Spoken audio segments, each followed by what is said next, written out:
굿모닝, 좋은 아침입니다. 오늘 하루도 주님의 은혜가, 주님의 사랑이 넘치는 하루로 살아가시길 소망합니다. 오늘 말씀 같이 나누겠습니다. 빌립보서 1장 12절부터 21절 말씀입니다. 빌립보서 1장 12절부터 21절 말씀입니다. 형제들아, 내가 당한 일이 도리어 복음 전파의 진전이 된 줄을 너희가 알기를 원하노라. 이러므로 나의 매임이 그리스도 안에서 모든 시위대 안과 그 밖의 모든 사람에게 나타났으니 형제 중 다수가 나의 매임으로 말미암아 주 안에서 신뢰함으로 겁없이 하나님의 말씀을 더욱 담대히 전하게 되었느니라. 어떤 이들은 투기와 분쟁으로, 어떤 이들은 착한 뜻으로 그리스도를 전파하나니 이들은 내가 복음을 변증하기 위하여 세우심을 받은 줄 알고 사랑으로 하나 그들은 나의 매임에 괴로움을 더하게 할 줄로 생각하여 순수하지 못하게 다툼으로 그리스도를 전파하느니라. 그러면 무엇이냐? 거칠애로 하나 참으로 하나 무슨 방도로 하든지 전파되는 것은 그리스도니 이로써 나는 기뻐하고 또한 기뻐하리라. 이것이 너희의 간구와 예수 그리스도의 성령의 도우심으로 나를 구원에 이르게 할 줄 아는 거로 나의 간절한 기대와 소망을 따라 아무 일에든지 부끄러워하지 아니하고 지금도 전과 같이 온전히 담대하여 살든지 죽든지 내 몸에서 그리스도가 존귀하게 되게 하려 하나니 이는 내게 사는 것이 그리스도니 죽는 것도 유익함이라. 아멘. 오늘 말씀은 우리가 빌립보서 1장 12절부터 14절의 말씀을 같이 살펴보고자 합니다. 그리스도의 심장을 가지고 빌립보 성도들을 향하여서 기도했던 바울은 이제 12절부터 시작해서 자신의 매임이 어떻게 복음의 진보를 이뤄가고 있는지에 대해서, 그리고 본인이 이 매임을 통해서 무엇을 느끼고 있는지, 어떤 삶을 추구하고 있는지 다시 한번 빌립보 교회 성도들을 향하여서 이야기하고 있는 본문입니다. 12절과 14절에 보니까 복음의 진보를 이루는 자신의 매임에 대해서 설명해 주고 있습니다. 12절에 형제들아, 내가 당한 일이 도리어 복음 전파의 진전이 된 줄을 너희가 알기를 원하노라 라고 이야기해 주고 있습니다. 형제들아, 여기서는 형제들아는 빌립보 교회 성도들을 의미합니다. 친근하게 빌립보 성도들을 향해서 형제들아 라고 이야기하면서 무엇을 얘기합니까? 내가 당한 일이 도리어 복음 전파의 진전이 되었다. 이것을 너희가 알길 원한다라고 사도 바울은 이야기해 주고 있습니다. 그가 당한 일이 무엇입니까? 감옥에 갇힌 일이죠. 복음을 위해서 오히려 어떻게 하면 매임을 당한 일, 그리고 복음의 변명함과 확증함을 이뤄간 7절에 나타난 매임과 복음을 변명함과 확증함으로 보여지는 그 일을 당하였다라고 이야기하고 있습니다. 결국 한마디로 얘기하면 감옥에 갇힌 일이죠. 이 감옥에 갇힌 일이 오히려 뭐가 되었다라고 이야기합니까? 복음 전파에 진전이 되었다. 복음 전파를 위축시키는 것이 아니라 오히려 이것이 내가 감옥에 갇힌 것이 오히려 복음이 더 전파되는 그 더 활발하게 하는 일들이 일어났다라고 이야기하면서 13절과 14절을 통해서 그 이유를 설명해 주고 있습니다. 13절에 보니까 나의 매임이 그리스도 안에서 시대 안과 그 밖의 모든 사람에게 나타났다라고 이야기하고 있습니다. 나의 매임이 무엇입니까? 감옥에 갇혀 있죠. 현재 로마의 감옥에 갇혀 있는 바울의 모습. 그러나 그 모습을 통해서 뭐라고 합니까? 그리스도 안에서 시대 안과 그 밖의 모든 사람에게 나타났다. 이 그리스도 안에서 나타났다는 의미는 뭐냐? 자신의 매임이 범죄, 로마법에 의해서 어떤 범죄함으로 자신이 갇힌 것이 아니라 오직 그리스도를 위해서 내가 이렇게 잡혔다라는 것을 시대 안과 그 밖의 모든 사람에게 보여줬다라고 이야기하고 있습니다. 사도행전 28장 23절에 이렇게 기록되어 있습니다. 그들이 날짜를 정하고 그가 유숙하는 집에 많이 오니 바울이 아침부터 저녁까지 강론하여 하나님의 나라를 증언하고 모세의 율법과 선지자의 말을 가지고 예수에 대하여 권하더라. 사도 바울이 로마에 갇혀 있는 이 자유가 없는 상황 가운데서도 어떻게 합니까? 사람들이 오는 것을 마다하지 아니하고 아침부터 저녁까지 복음에 대해서 설명하고 예수를 권하는 모습이 바로 바울의 모습이었습니다. 그래서 시위대 안과 밖의 모든 사람에게 나타났다. 시위대 안이라는 것은 시위대에 바울을 지키는 사람들을 향하여서 바울은 끊임없이 복음에 대해서 예수 그리스도를 전하게 되었습니다. 그래서 그 복음을 들었던 사람들이 시위대 안에서 그 복음을 들은 사람들이 시위대 안에서 복음을 받아들이는 일들이 일어났고 그러면서 이 사람은 정말 어떤 범죄함으로 여기에 있는 것이 아니라 이 복음을 위해서 여기에 갇힌 거야라고 알게 되었고 또 많은 사람들이 어떻게 합니까? 와서 바울의 말하는 것들 강론을 듣고 이 사람의 진정 전하는 것이 무엇인가? 예수 그리스도구나. 이분밖에 없구나. 이분을 위해서 이 사람이 이렇게 갇혔구나라는 것을 알게 했다라고 첫 번째 이야기해 주고 있고 두 번째는 14절입니다. 형제 중 다수가 나의 매임으로 말미암아 주 안에서 신뢰함으로 겁없이 하나님의 말씀을 더욱 담대하게 전파하게 되었다라고 이야기해 주고 있습니다.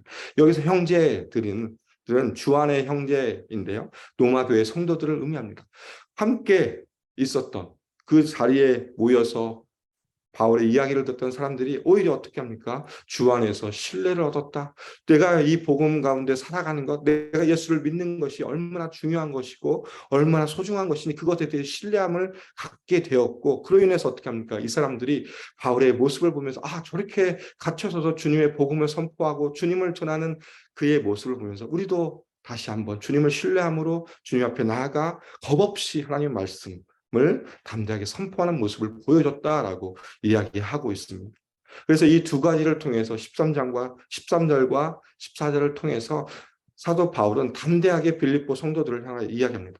내가 당한 일, 내가 비록 감옥에 갇혀 있지만 오히려 이것이 복음 전파에 더 큰 진전을 이루고 있다라고 이야기해 주고 있습니다. 그러면서 바울이 갇힌 모습이 오히려 로마 교회 성도들과 또 빌립보 교회 성도들에게 오히려 도전을 줄 수 있고 그것을 통해서 다시 한번 그들에게 희망과 용기를 줌으로 말미암아 다시 한번 그리스도의 복음으로 살아갈 것을 이야기해 주고 있는 것입니다. 15절과 18절을 통해서 복음을 전하는 두 부류의 사람들을 또 사도 바울은 열거해 주고 있습니다. 15절과 18절을 통해서 두 부류의 사람이 나오죠. 첫 번째 사람은 투기와 분쟁으로 복음을 전하는 사람들이 나타나고 두 번째는 착한 뜻으로 복음을 전파하는 사람들이라고 이야기하고 있습니다. 그러면서 착한 뜻으로 복음을 전파하는 사람들을 어떻게 설명해 줍니까? 16절에 이들은 내가 복음을 변증하기 위하여 세우심을 받은 줄 알고 사랑으로 한다라고 이야기하고 있습니다. 바울이 어떤 사람인가를 분명하게 이해하고 있고 바울의 매임을 당한 그 동기를 분명히 알기 때문에 이들은 정말 주님을 향한 그 사랑으로 말미암아 다시 복음, 착한 뜻으로 복음을 전하는 모습을 보여주고 있습니다. 복음을 변증하기 위해서 이들도 똑같이 바울을 사랑하는 모습처럼 내가 그리스도를 사랑하는 그 모습을 통해서 복음을 선포하는 사람들이다라고 사도 바울은 설명하고 있고 첫 번째 언급했던 시기와 분쟁으로 하는 사람들이 어떻습니까? 17절에 보니까 이렇게 설명합니다. 그들은 나의 매임에 괴로움을 더하게 할 줄로 생각하여 순수하지 못하게 다툼으로 그리스도를 전파한다라고 이야기하고 있습니다. 나의 매임, 내가 현재 갇혀 있는데 나에게 더 많은 고통과 아픔을 주기 위해서 이 사람들은 자신의 경쟁의식, 정말 자신의 욕심을 채우기 위해서 이기적인 욕망을 채우기 위해 순수하지 않게 다툼으로 전파한다라고 이야기하고 있습니다. 이 바울이 갇혔다는 소식을 듣자마자 어떤 일이 벌어졌냐면 바울이 사역했던 교회들 가운데 사람들이 들어오기 시작했습니다. 그러면서 바울이 가졌던 어떤 명예, 바울이 가졌던 어떤 그 교회 안에서의 어떤 위치를 자신의 것으로 탈취하고자 하는 사람들이 생기기 시작했습니다. 그러면서 그 사람들이 들어와서 자신의 욕망을 채우기 나도 좋은 사람으로 명망이 되어지고 또 내 이름이 높여질 거라는 생각을 가지고 들어와서 그들을 바울의 위치를 대신하고자 하는 일들이 일어났습니다. 그래서 순수하지 않는 모습 가운데 유기적인 욕망으로 그들이 와서 무엇을 전합니까? 그리스도를 전하는 모습을 보여주고 있습니다. 그런데 이에 대한 바울의 평가는 어떻게 됩니까? 두 부류의 사람이 있습니다. 시기와 분쟁으로 하고 이 사람들은 경쟁의식이고 자신의 욕망을 채우기 위해서 하는 사람들이고 그러나 그들이 전하는 것도 그리스도고 또 착한 뜻으로 정말 주님 앞에 서서 사랑으로 주님을 사랑하는 마음으로 복음을 선포하는 사람들이 있는데 이 사람들의 평가를 18절에 이렇게 해주고 있습니다. 그러면 무엇이냐? 거칠애로 하나 참으로 하나 무슨 방도로 하든지 전파되는 것은 그리스도니 이로써 나는 기뻐하고 또한 기뻐하리라 라고 사도 바울은 그들을 평가해 주고 있습니다. 아무리 어떤 동기, 순수한 동기였던 순수하지 않는 동기를 통해서든 복음이 선포되고 그리스도가 선포된다면 나는 그것으로 인해서 오히려 기뻐할 수 있다. 오히려 지금도 기뻐하지만 앞으로 더 기뻐할 것이다 라고 사도 바울은 반응을 보여주고 있습니다.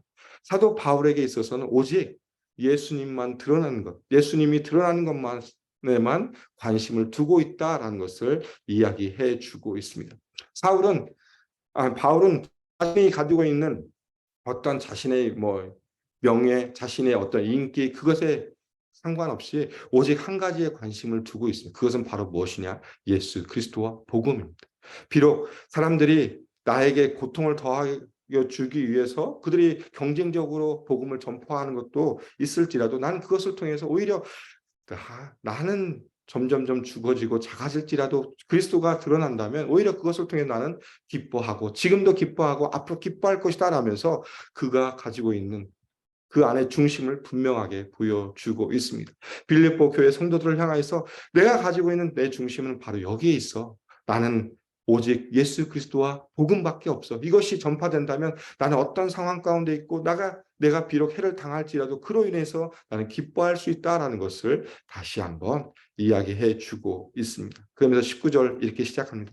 이것이 너희의 간구와 예수 그리스도의 성령의 도우심으로 나를 구원에 이르게 할 줄 아는 거로 나의 간절한 기대와 소망을 따라 아무 일에든지 부끄러워 아니하고 지금도 전과 같이 온전히 담대하여 살든지 죽든지 내 몸에서 그리스도가 존귀하게 되기를 하려 하나니 이는 내게 사는 것이 그리스도니 죽는 것도 유익함이라 라고 이야기하고 있습니다. 성도들의 기도와 성령의 도우심, 그리스도의 성령의 도우심을 통해 내가 풀려날 것을 나는 기대해. 그래서 그러나 그 기대와 소망을 통해서 살아가는데 그러나 그것을 통해서 내가 나의 어떤 유익을 위하는 것이 아니라 내가 살아가는 이유는 바로 예수 그리스도야 라는 것을 다시 한번 이야기해 주고 있습니다.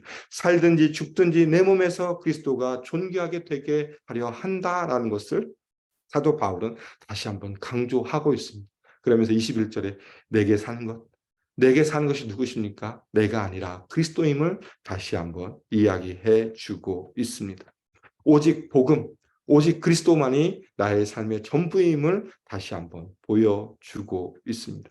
사도 바울은 갈라디아 교회를 향하여 이렇게 고백하고 있습니다. 내가 그리스도와 함께 십자가에 못 박혀 나니 그런즉 이제는 내가 사는 것이 아니요 오직 내 안에 그리스도께서 사시는 것이라. 이제 내가 육체 가운데 사는 것은 나를 사랑하사 나를 위하여 자기 자신을 버리신 하나님의 아들을 믿는 믿음 안에서 사는 것이다 라고 사도 바울이 갈라디아 교회를 향하여 고백한 것처럼 똑같습니다. 우리가 살아가는 이유는 바로 무엇입니까? 그리스도와 함께 살아가는 것이다 라는 것을 사도 바울은 다시 한번 분명하게 이야기해 주고 있습니다. 그가 어떤 상황 가운데 있을지라 비록 지금 갇혀있는 상황, 매임에 의해서 그가 자유롭지 못한 상황 가운데 있지만 사도 바울의 중심에는 오직 하나밖에 없습니다. 예수 그리스도 복음. 내가 그래서 예수를 위해 죽든지 내가 지금 죽든지 살든지 그 상관없이 나는 오직 예수 그리스도를만 드러내는 삶을 살기 원한다라는 것을 다시 한번 보여주고 있습니다.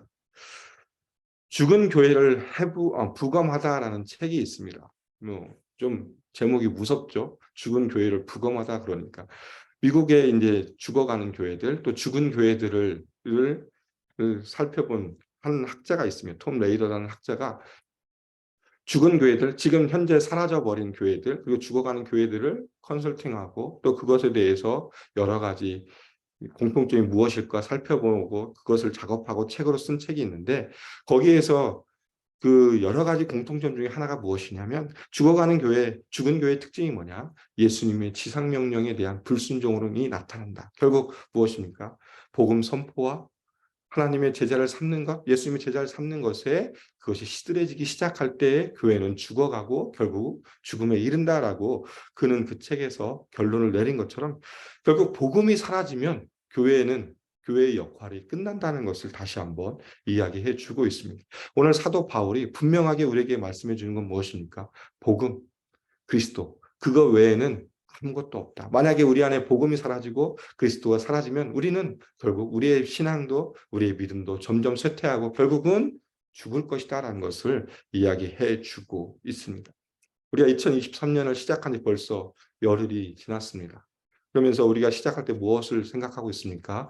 회복을 넘어 부흥으로 라는 이 주제를 통해서 올 한 해 우리가 달려갈 것입니다. 우리가 다시 한번 이 빌립보서를 통해서 주어지는 이 복음, 그리고 복음을 통해서 주어진 기쁨을 통해서 우리의 삶을 다시 한번 점검해 봤으면 좋겠습니다. 우리 안에 얼마만큼 복음에 대한 열정이 있는지 다시 한번 우리의 삶을 점검해 보고 다시 한번 우리가 복음 앞에서 예수님 앞에서 우리의 믿음을 점검하고 다시 한번 열정을 회복하고 주님이 원하시는 삶의 모습 가운데 내일 살펴볼 바울의 이야기 말씀처럼 복음에 합당한 삶을 살아감으로 그리스도의 영광을 위해 살아가는 삶이 되기를 다시 한번 생각하면서 오늘 하루는 살아갔으면 좋겠습니다. 오늘 하루에게 또 우리에게 24시간을 하나님이 허락하셨고 오늘 할 삶을 통해서 우리가 복음 가운데 살아가고 그리스도 안에서 예수의 길, 좁은 길을 살아가도록 우리를 부르셨다는 것을 기억하시면서 내 안에 복음을 향하여 믿음 가운데 나아가길 소망하며 그 복음을 향하여서 오늘 하루도 온전하게 주님 기뻐 받은 삶의 모습 가운데 살아가기를 주님의 이름으로 소망하며 축복합니다. 기도하겠습니다.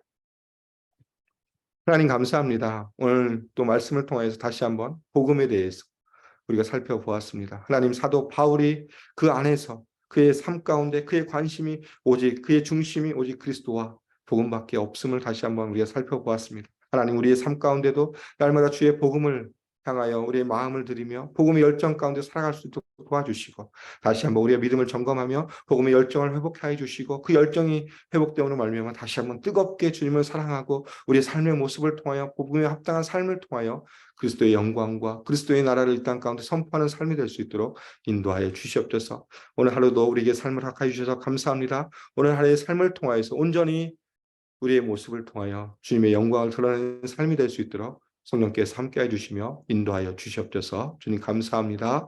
예수님의 이름으로 기도드립니다. 아멘.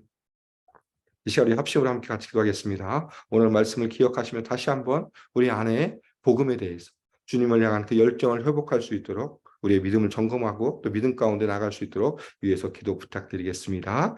두 번째 기도 제목은 우리 교회 비전입니다. 예수산책 AKPC 말씀 제자 미션을 공동체로 우리 교회가 아름답게 세워지고 하나님이 원하시는 교회의 모습 가운데 나아갈 수 있도록 기도 부탁드리겠습니다. 세 번째 기도해 주실 것은 이번 주 금요일에 있을 어라이드 금요 찬양 기도회와 토요일에 있을 학부모와 교사를 위한 가스펠 프로젝트를 위해 기도 부탁드리겠습니다. 많은 영혼들이 참여해서 우리 기쁨으로 하나님을 찬양하고 또 하나님이 부어주신 은혜를 누리는 시간 되게 해달라고 기도해 주시고 또 강사로 섬기시는 김영환 목사님과 함께 해달라고 기도 부탁드리겠습니다. 마지막으로 남아공에 선교하시는 김복은 선교사님과 우리 목장에서 후원하고 기도하는 선교사님들을 위해 기도해 주시고 투병 중인 환우들을 위해서 하나님의 은혜 가운데 치유와 회복이 일어날 수 있도록 위해서 기도하고 일상의 삶으로 나아가겠습니다. 함께 기도하겠습니다.